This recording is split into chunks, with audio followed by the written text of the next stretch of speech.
It took Lloyd Devereux Richards 14 years to write his first novel, but it was his daughter's 12-second TikTok video that finally turned it into a hit. Richards, 74, wrote Stone Maidens on evenings and weekends in between working a full-time job as a corporate attorney at a Vermont insurance company and taking care of his children. When he finally published it in 2012, it only sold a few dozen copies here and there. Now, more than a decade later, the mystery thriller is #1 on Amazon's books bestseller list in both Canada and the US, beating several powerhouses including Prince Harry's memoir Spare. Harry and Meghan could take a lesson on family from this daughter and father. They're complete opposites. Selfish Harry was given every opportunity and nothing was ever good enough. Still made millions off his stupid book that hurts other people.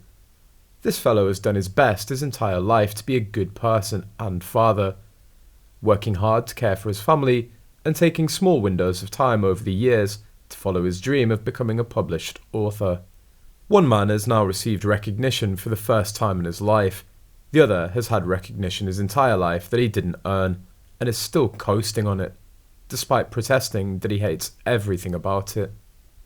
Royal expert Neil Sean suggests that Penguin Random House is allegedly very angry with Harold because their potential to earn even more from this book has been scuppered, all thanks to Prince Harry. Sean suggests that Penguin Random House hope to send Harold out on publicity tours to be interviewed and meet the public and sign books. But thanks to Harry's ridiculous claims about chess pieces and the Taliban, that simply can't happen anymore.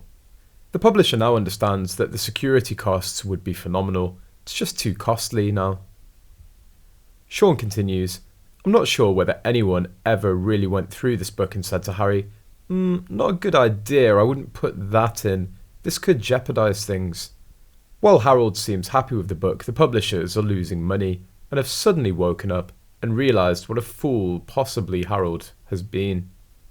Recently, Harry's been slammed for supposedly acting like a royal hypocrite.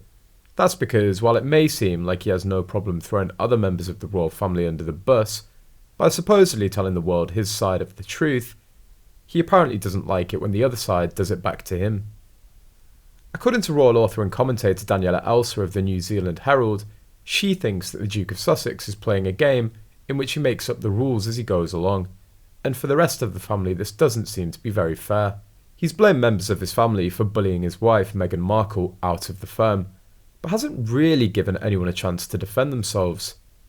It's almost as if Harry knew that by speaking his side of the truth, he could get away with it, because the other royals would stay silent.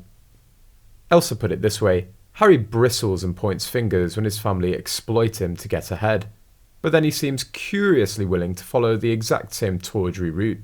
For the Duke, there seems to be one rule for his family, the media and anyone with a smartphone, but another when he decides that he fancies a bit of truth-telling. The author continued, Harry has made it his mission to hold the media and the royal outfit to account, but doesn't seem particularly inclined to apply the same critical eye to his own choices. Imagine if it wasn't Harry who'd revealed his field romp with Walpole to the world, but the other way round. Let's imagine she didn't name names precisely like H, but she wrote about having sex with a teenage prince after a boozy night out. Harry knows how the media operates. He had to have known that writing about the field moment would spark a huge tabloid hunt for the woman in question.